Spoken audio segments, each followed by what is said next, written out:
Salve, salve, galerinha linda do meu coração.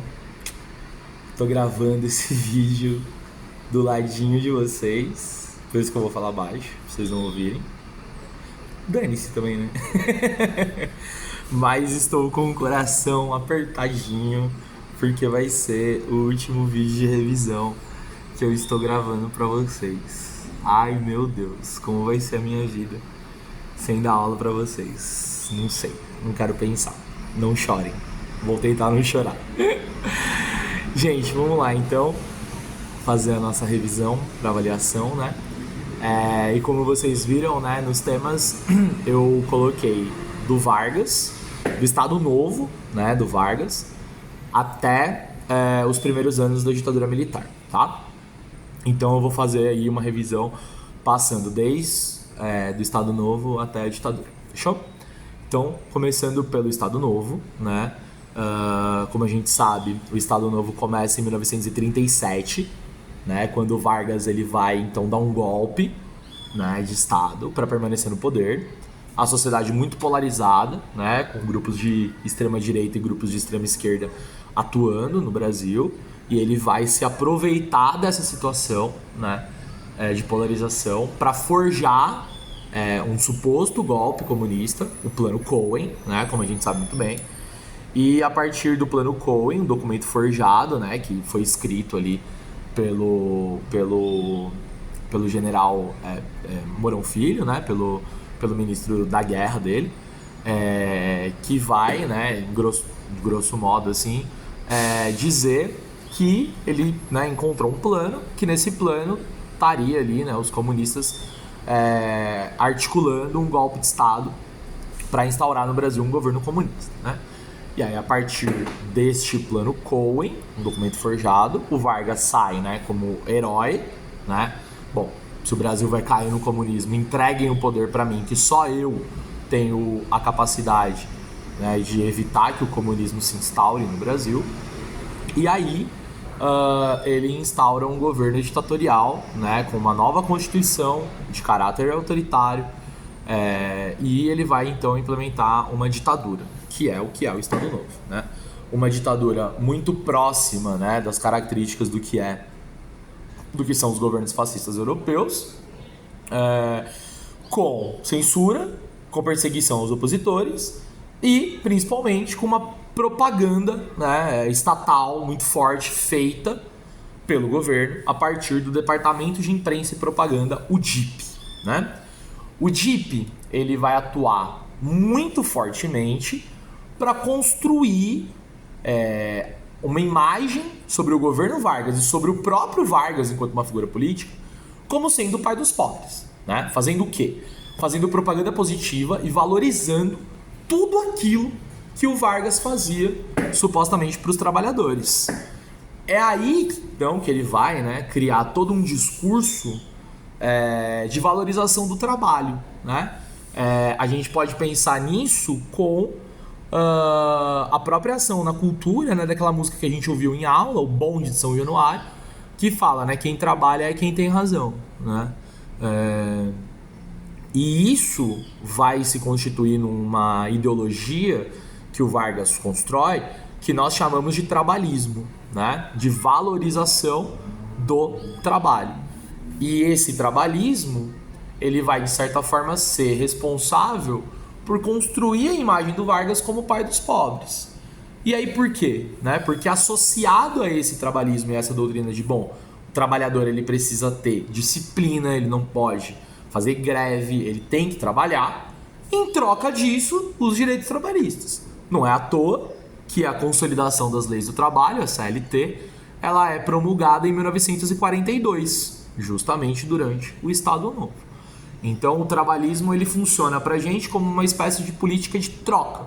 Ele quer o trabalhador disciplinado, em troca, alguns direitos da classe trabalhadora vão ser propagados. E mediante, né, ou diante de tudo isso, permeando tudo isso, a gente tem ali o DIP fazendo propaganda e valorizando esse discurso. Tanto o discurso de que se deve trabalhar, né, contrariando aí o malandro, contrariando aquele que não trabalha, né, difamando aquele que não trabalha. Também vai haver, né, junto disso,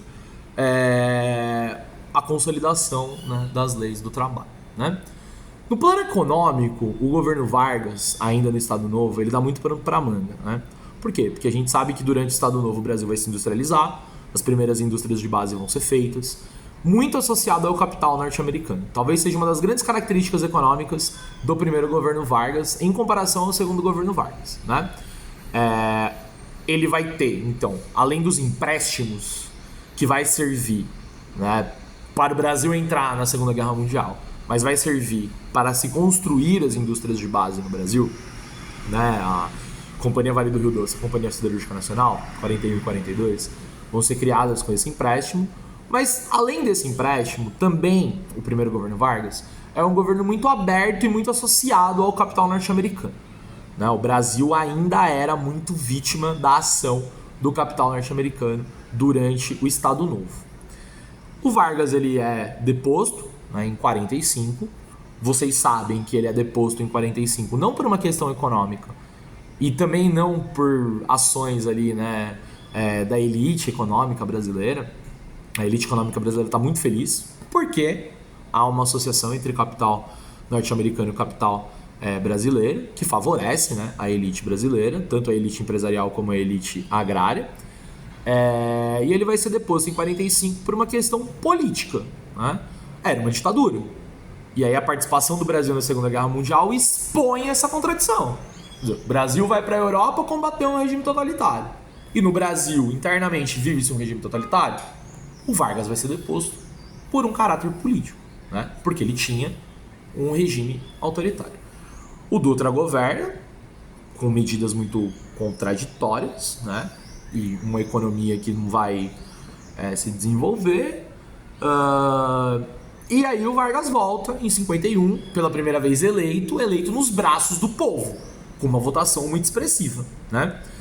E em 51 ele governa para esse povo que o elegeu, né? Ele governa pensando muito mais nas classes trabalhadoras, talvez aí sim se tornando verdadeiramente o pai dos pobres e não mais a mãe dos ricos, né? Onde que a gente verifica isso, galera? Em algumas medidas. Valorização do salário mínimo, 100% de aumento em 1953, né? E principalmente na construção da Petrobras. Por quê? Porque a Petrobras ela vai ser construída, vai vencer, né, o debate, ela vai ser aprovada no Congresso, a partir da campanha popular também, né, o povo nas ruas defendendo que a Petrobras seja uma indústria estatal e com capital exclusivamente brasileiro. Uma indústria, portanto, nacional, sem se associar a uma medida ou a influência da economia norte-americana, né? E é isso que desagrada a elite econômica brasileira, tanto os empresários como também a elite agrária. O impedimento de se associar com o capital internacional, com o capital norte-americano, vai fazer com que o Vargas comece, então, a sofrer severas críticas e, mais do que críticas, boicotes desta elite econômica brasileira. E também vai perder o apoio norte-americano. Os Estados Unidos também vão atuar de modo a prejudicar a economia brasileira, pois eles não tinham o seu capital valorizado. E a gente sabe que é isso que vai fazer com que ele se isole em 1954. O assassinato, né, o crime ali da Rua Toneleiros, né, quando o Carlos Lacerda vai ser vítima de um atentado, não vai morrer, mas o seu segurança particular, né, que era também um membro do exército, morre. Isso vai deixá-lo completamente isolado, né, e ele vai acabar cometendo suicídio naquela ação política que a gente sabe muito bem, né? É interessante a gente pensar, então, nessa diferença entre, primeiro, a crise, né, de 45, que ela é política, e a crise de 54, que ela é econômica. O Vargas, ele viu, né, o seu governo entrar em crise. Por quê? Porque setores da elite brasileira começam a promover uma política de boicote ao seu governo, críticas severas do seu governo, porque o governo Vargas, no seu segundo mandato, de 51 a 54, vai ser um governo muito associado ao que nós chamamos de nacional desenvolvimentismo. Portanto, a crise de 54, que leva ao suicídio do Vargas, ela é uma crise econômica. Quais medidas econômicas deixam claro essa crise, né, que faz com que a elite econômica brasileira tire o apoio do Vargas, né? primeiro, a valorização do salário mínimo. Segundo, que eu nem citei, mas cabe a gente lembrar, as políticas que tentam taxar as grandes fortunas e aumentar o imposto para os mais ricos. E a nacionalização da Petrobras, né? A criação da Petrobras como uma indústria puramente nacional, tá? A gente percebe, né, que em 54 tem uma tentativa de golpe que não dá certo, graças à atuação do general Henrique Lott, né, o general legalista do exército, que impede, né, que um golpe de Estado seja dado em 54. E isso faz com que, logo em seguida, né, em 55, tenhamos eleições e o Juscelino Kubitschek, o JK, ele vai ganhar, né, as eleições.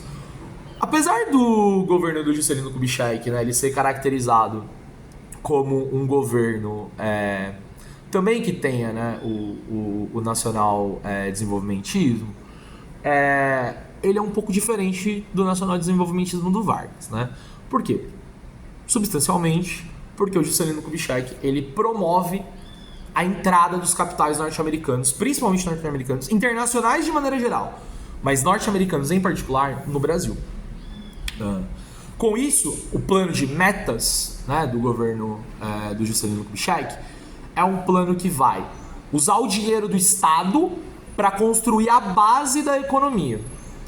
A base da economia criada, as indústrias de base, né, criadas, e a estrutura econômica, né, com formação técnica dos trabalhadores, com ampliação de estradas, com ampliação dos setores de transporte, com estatais que vão auxiliar no desenvolvimento econômico, né? Vai estruturar a indústria nacional e isso vai fazer com que os capitais internacionais, principalmente norte-americanos, entrem no Brasil para ampliar as indústrias de bem de consumo, né? O que vai modernizar o Brasil, evidentemente. Automóveis, né? A própria construção de Brasília, né? A construção de Brasília é simbólica, porque o governo de Juscelino Kubitschek ele vai modernizar o Brasil. E o que é Brasília? Uma capital moderna, que, lembrem-se, foi construída porque, se queria tirar, né, a capital de uma cidade muito efervescente, que é o Rio de Janeiro. Segundo, o Rio de Janeiro fica no litoral. Então já tinha uma discussão de, não pode ter a capital no litoral porque ela é passível de ser invadida em qualquer momento. Então leva ela para o interior, né? Terceiro, ela fica numa região já desenvolvida que é o Sudeste. Então vamos levar para uma região mais neutra, mais central. Não é à toa que se escolhe o Planalto Central, né, para construir Brasília. Mas também tem um caráter simbólico, e é por isso que Brasília é construída com formato de avião, que é para representar justamente essa modernização promovida pelo Juscelino Kubitschek, né? Então, o governo do JK, ele vai ter essas características, ele vai modernizar o Brasil, o carro vai ser o grande produto, né? Mas outros também, bens de consumo, né?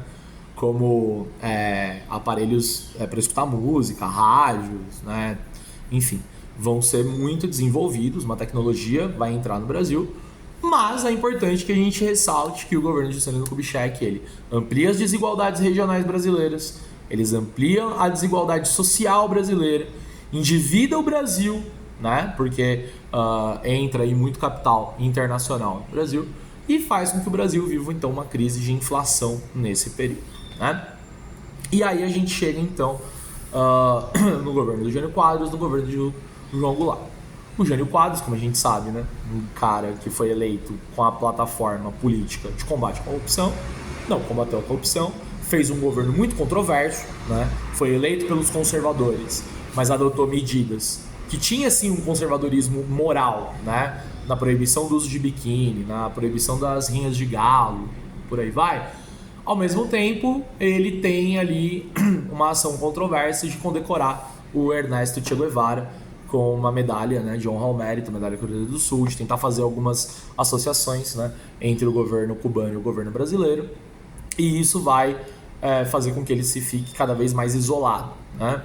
Ele renuncia também numa manobra política, mas a manobra política que o Jânio Quadros tenta não dá certo, e uma crisezinha ali, né, em que o João Goulart ele é impedido de assumir, mas depois ele assume, submetido ao regime do parlamentarismo, vai fazer com que então o João Goulart se torne presidente do Brasil. Muito preso na primeira parte do seu governo, de 61 a 63, né, enquanto o Brasil se torna um país parlamentarista. Mas a partir de 63, né, o João Goulart volta, né, a ser presidente em uma república presidencialista e com plenos poderes. Ele procura ali tentar implementar o seu projeto político, né? Qual que é o projeto político do João Goulart, né? O projeto político do João Goulart ela é associada, né, às reformas de base. Então, reforma universitária, ampliação de vagas, reforma agrária, né, a distribuição de terras, né, improdutivas, né, dos latifúndios para pessoas que não têm terras, né, a reforma tributária, né, a ampliação dos impostos para quem ganha mais, enfim, todas essas medidas de reformas estruturais da sociedade brasileira que também vão desagradar fortemente a elite empresarial e a elite agrária do Brasil, né, porque são medidas que desagradam a esses setores. E é justamente por conta dessas medidas que vai se começar a construir uma narrativa que os militares golpistas vão se associar a essa elite empresarial e a essa elite agrária e a setores conservadores da sociedade, como a Igreja Católica, resultando, portanto, no golpe de 1964. Por isso que o golpe de 1964 ele tem um caráter econômico também, né? Existe ali uma medida econômica, social, né, implementada que o João Goulart tenta implementar, que vai desdobrar no golpe de 1964. Por quê? Porque o golpe de 1964 ele vai ser feito para barrar as políticas do João Goulart, né? E aí inicia-se então o período de ditadura militar, né? Um período que, como a gente viu, vai ter, né, por característica a construção de uma ditadura institucionalizada. O que eu quero dizer com ditadura institucionalizada? Os atos institucionais, eles vão tornar a lei um regime de características autoritárias. Então você vai ter lá, por exemplo, a existência de partidos políticos, mas só 2, e uma oposição consentida no MDB, né? O Congresso vai funcionar quase que durante toda a ditadura, mas o Executivo vai ter um papel muito decisivo, uma força muito decisiva. Essa é a característica, né, da nossa ditadura, né?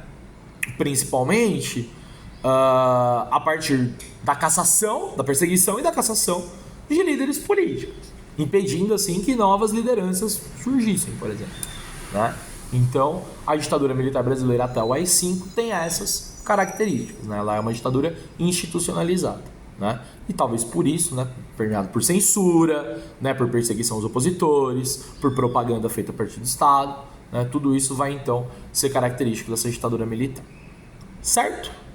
Então, avaliação revisada, façam as leituras aí adequadas, tá bom? Tomem cuidado com os comandos das questões, com a elaboração das respostas, arrasem e divirtam-se na última prova de história da vida acadêmica de vocês. Um beijo pra vocês, assim, ó, vou ficar com muitas saudades de fazer isso pra vocês, porque vocês são incríveis e foi um privilégio ser professor de vocês durante o 3º ano do ensino médio. É tudo nosso, nada deles, e é nóis.